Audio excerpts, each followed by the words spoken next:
Et oui, parce que, on aspire tous d'une façon ou d'une autre à une certaine forme de richesse. Alors, tout dépend de ce qu'on met derrière le mot de richesse, mais aujourd'hui, comme on est orienté business et business de la connaissance, on va s'orienter sur la richesse financière.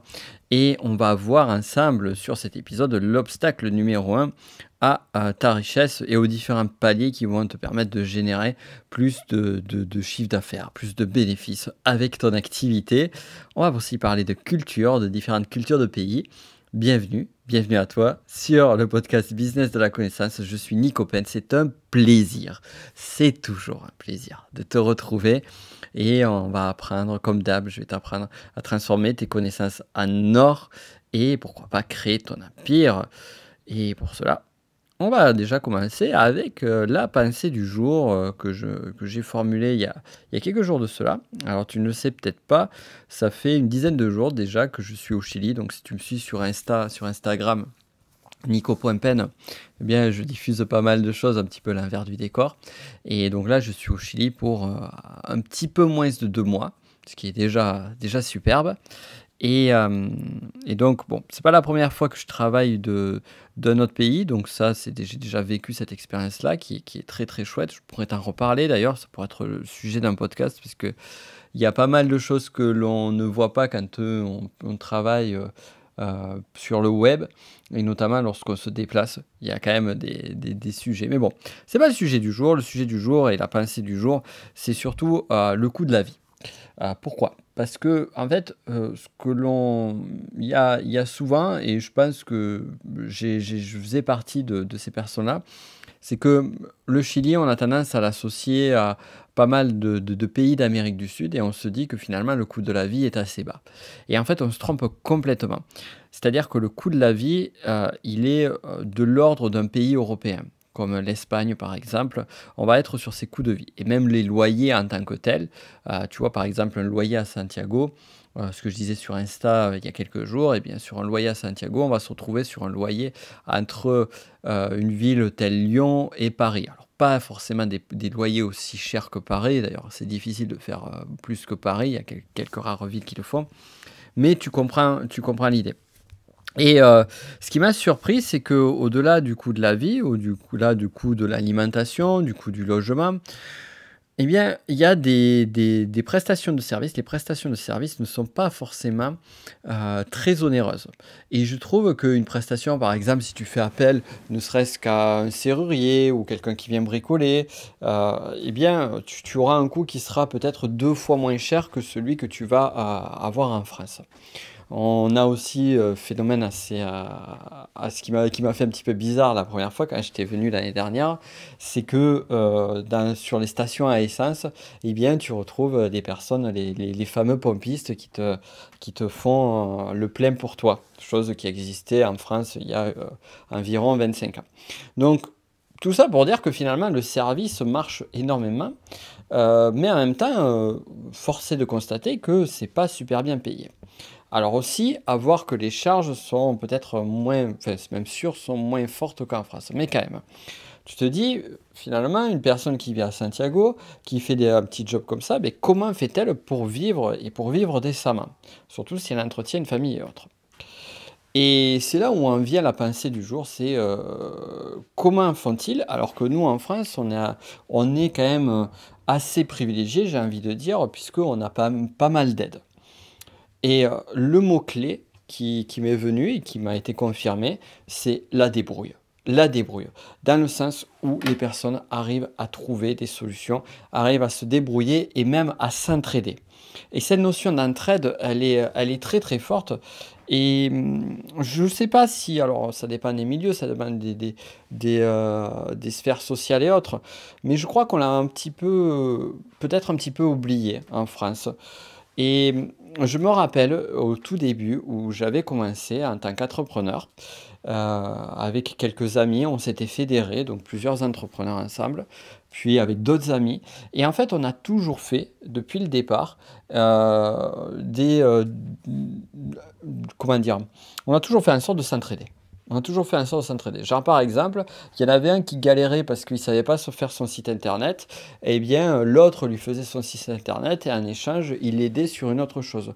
Donc c'était des échanges de procédés, pas forcément avec une attente de réciprocité derrière, c'était juste on était là, on est dans la même galère au début, puisque forcément au début quand tu te lances, ben, c'est un peu la galère, on est dans la même galère et on s'entraide et on s'aide. Et ça je trouve c'est génial. Et vraiment j'ai envie que si tu ne le fais pas, de te connecter ou de te reconnecter à ça. Et je me rends compte aujourd'hui que à force de travailler comme ça depuis le départ, alors au début c'est parce que justement eh bien, je ne pouvais pas me payer X prestations pour telle ou telle chose, donc du coup on trouvait des solutions ensemble avec mes amis, mais aujourd'hui on le fait encore. Aujourd'hui on le fait encore à un autre niveau. Et c'est ça qui est chouette. C'est ça qui est chouette parce que finalement, nos relations, ce sont des relations saines, où il y a de l'entraide, où il y a une espèce de volonté de chacun se tirer en avant. Un avance plus que l'autre et en même temps, eh bien, comme il avance un petit peu plus que les autres, il tire les autres pour qu'ils puissent se propulser aussi. Puis après, chacun à son tour, on s'aide et ça, je trouve ça bien. Alors, bon, là, je te dépeins on va dire, le meilleur des mondes. C'est pas forcément toujours le cas. Tu vas pas forcément avoir toujours des personnes qui vont être teintées de bonne intention ou autre. Mais arriver à trouver un petit noyau de personnes avec qui eh bien, tu es en bonne relation, avec qui eh bien, vous avez envie de vous entraider, vous aider et utiliser cette notion de débrouille. Et la débrouille, d'ailleurs, bon, là, on est sur l'entraide, mais c'est aussi cette faculté qu'a MacGyver, par exemple. Tu connais MacGyver, qui était capable de faire marcher, alors je me rappelle, ça avait marqué sur un épisode, qui faisait marcher un réveil avec une patate, avec l'énergie patate.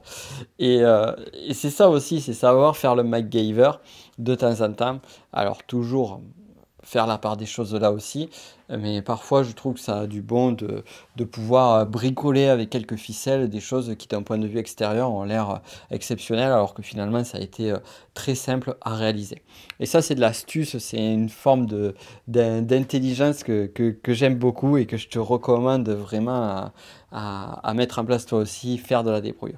Ouais, bref, je vais m'arrêter là sur cette pensée qui commence à partir dans tous les sens parce que finalement c'est un sujet où je pourrais te faire un podcast entier tellement j'ai utilisé cette approche de débrouille depuis que je suis tout jeune.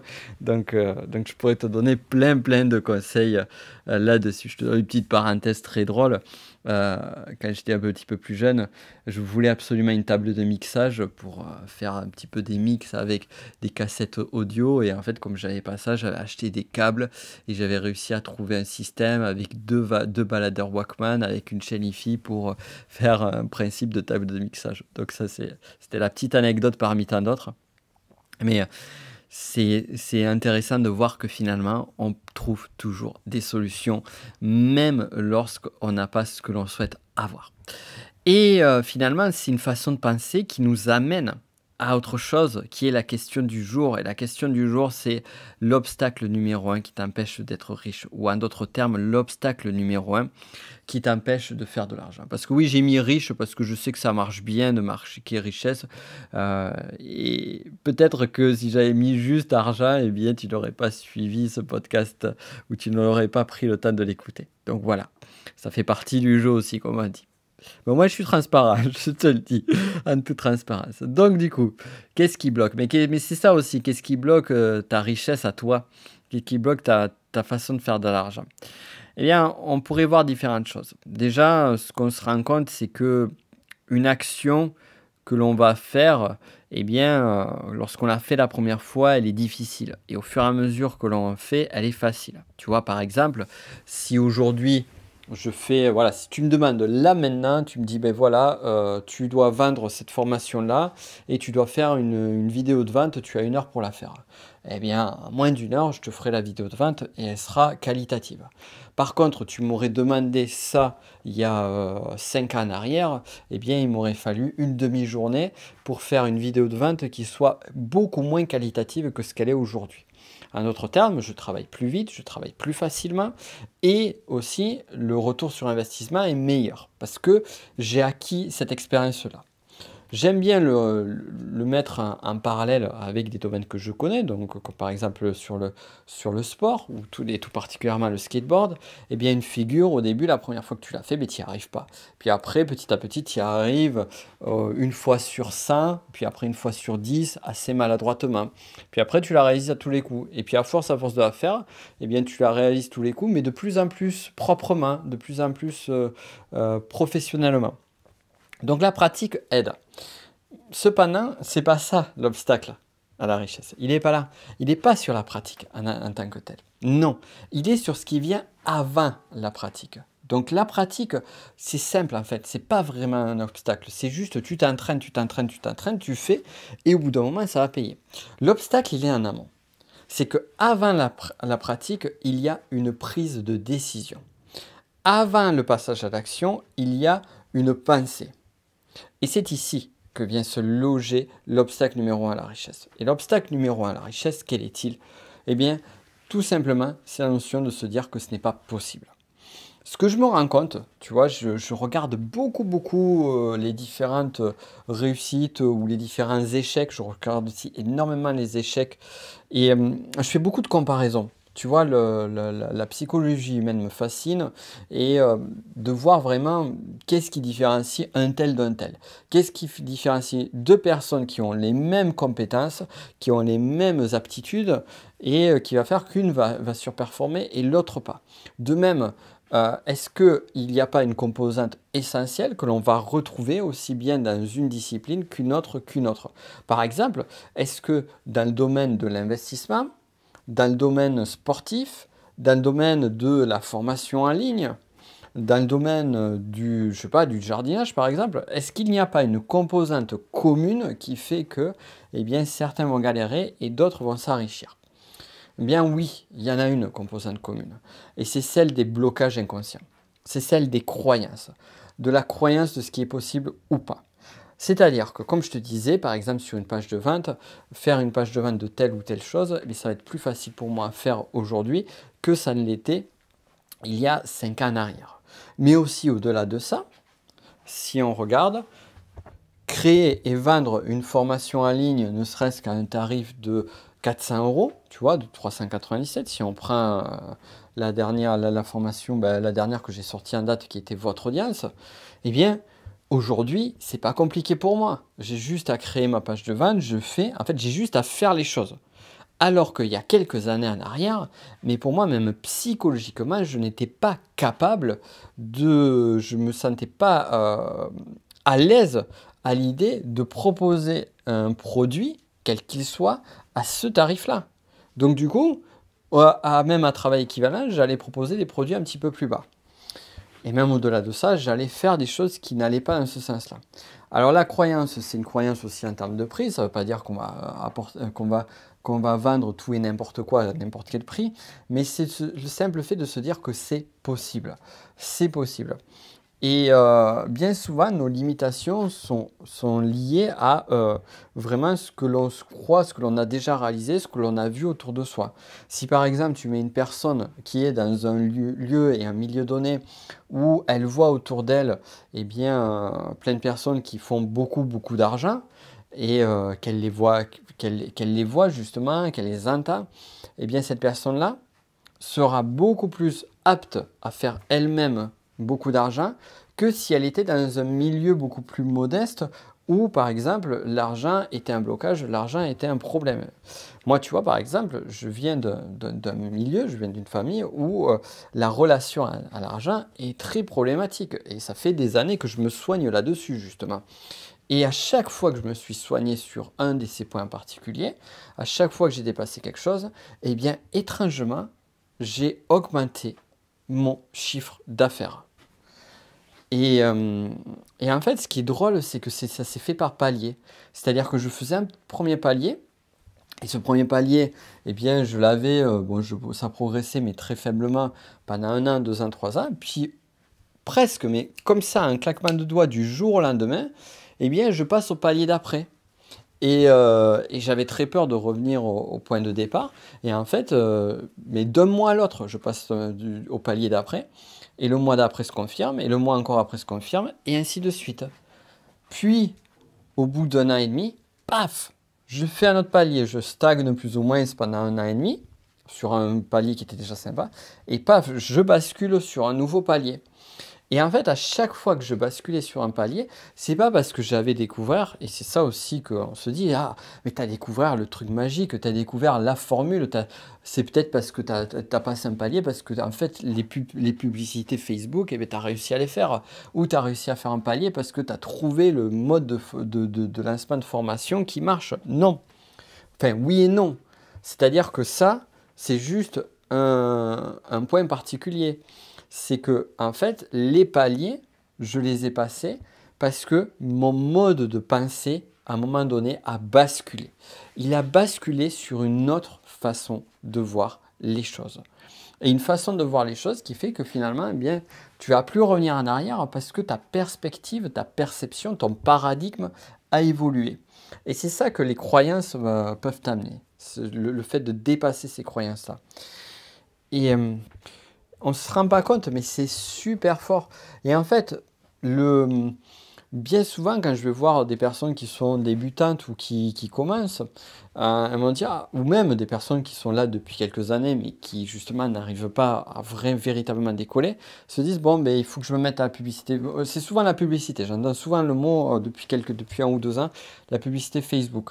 C'est, ah, mais il faut que je mette à la publicité, là ça va marcher, ah, je ne sais pas faire, c'est dommage, parce que là au moins ça marcherait. Ben non, non, c'est faux, c'est faux. C'est pas parce que tu te mettras à une méthode miracle que ça va marcher. À l'époque, on disait tu faisais un gros lancement et ça va marcher. Mais pour certains, ça a cartonné. Pour d'autres, ça a été un échec total. La publicité, pareil. Pour certains, ça a marché. Pour d'autres, ça a fait un flop. Pourquoi? Parce que avant ça, il faut que tu sois prêt ou prête à cela. Et pour être prêt ou prête, c'est ta façon de passer, ta façon de voir les choses. Donc, comment faire pour changer ta façon de voir les choses? Comment faire pour identifier ces croyances? Alors, il y a plein de méthodes techniques. Je pourrais t'en expliquer un paquet. Je connais plein de méthodologies de changement de croyances, notamment avec la PNL. Je l'avais même développé moi-même sur la formation technicien Enneagramme. Si tu es membre justement de la formation technicienne, tu en retrouveras une notamment qui est très puissante. Et deux très puissantes. Mais dans tous les cas, bon, pour les croyances, avant de faire un changement de croyance, il faut déjà arriver à identifier. Identifier, tu vois, par exemple, quel est ton rapport à l'argent. Et il y a une phrase clé qui est sympa, c'est « Pour moi, l'argent, c'est… » Et tu remplis le blanc. Et en fait, tu essayes de répondre, de donner 5 ou 10 réponses. Pour moi, l'argent, c'est ceci. Pour moi, l'argent, c'est la liberté. Pour moi, l'argent, c'est le bonheur. Puis peut-être qu'à un moment donné, tu vas te dire, pour moi, l'argent, c'est le mal. Ah, intéressant. Une autre question aussi qui pourrait t'aider justement à identifier ce qui te bloque, c'est la suivante. J'ai peur d'avoir de l'argent parce que. J'ai peur d'avoir de l'argent parce que. Et là, du coup, tu vas identifier la peur qui est cachée derrière. Ou alors, si j'avais plus d'argent ou si j'arrivais à le résultat X, il se peut que quelque chose. Et là, pareil. Donc ça, c'est des petites, enfin, c'est pas des petites, c'est des grosses astuces, des techniques, des phrases qui vont justement t'aider dans ce sens-là et qui te permettront de définir sur chaque point comment basculer là-dessus. L'autre conseil que je te donnerai ici, pour justement répondre à cette question du jour, qu'est-ce qui nous bloque, donc on le sait, c'est lié aux croyances, c'est entoure-toi de personnes qui ont des résultats et des modes de fonctionnement différents de toi. Entoure-toi de ces personnes-là et à force de t'imprégner comment on dit, de leur présence, voilà, c'est ça que je cherchais, c'est le mot. À force de t'entourer de leur présence, eh bien, tu auras déjà, tu vas commencer à penser différemment, progressivement et à agir différemment. Et ça, c'est juste génial. Voilà, donc je te laisse méditer là-dessus. Ça paraît pas là, comme ça, on a passé 19 minutes déjà ensemble, mais il y a de véritables pépites dans ce podcast, je ne sais pas si tu t'en rends compte. Donc, véritablement, parce que ça, c'est quand même des points clés. Donc, ce que je t'invite à faire, c'est ne serait-ce que le réécouter, tu vois, réécouter ce podcast pour vraiment percevoir chacune des pépites. D'ailleurs, c'est intéressant parfois de réécouter quelque chose quelques mois, voire quelques années après. On a une lecture différente des choses, mais justement parce qu'on évolue en termes de croyances. Et aussi, ce que je t'invite à faire, c'est justement de le partager. De partager autour de toi et de l'amener à des personnes dans ton entourage. Tu vois, par exemple, des personnes qui sont dans l'entrepreneuriat ou qui aimeraient y être ou ou qui sont autour de ces milieux-là ou qui pourraient tout simplement être intéressés par ce podcast. Je suis sûr et certain que tu as des amis autour de toi qui sont dans ce contexte-là. Alors, ce qui pourrait être cool, aussi bien pour eux que pour moi, tu sais, on parlait d'entraide justement tout à l'heure, c'est tout simplement de partager ce podcast. Comme ça, moi, ça me permet de mieux me faire connaître, donc c'est super cool. Et puis en plus, eux, ça les aide aussi. Et puis voilà, et toi de ton côté, c'est toujours agréable de faire des bonnes actions et de pouvoir apporter cela. Sur ce, j'en finis sur l'événement du jour.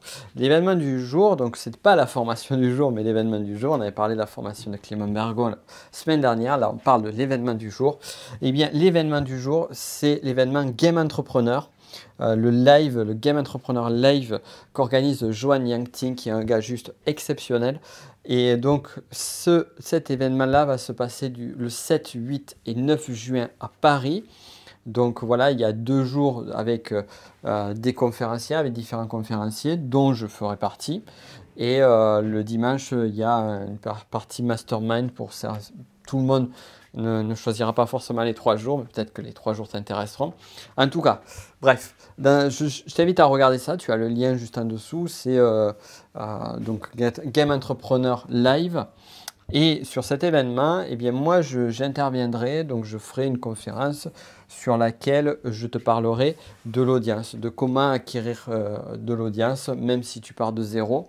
Donc c'est un lien avec justement la formation que j'avais fait récemment sur votre audience. Donc on va parler de ça plus en détail. Je vais te donner quelques bons conseils, quelques conseils clés surtout. Les conseils clés, pas quelques conseils clés parce que je ne vais pas venir pour donner 2-3 astuces à la con, non, pour donner les conseils, les trucs, on va dire les trucs, les techniques, les méthodes qui sont les plus efficientes.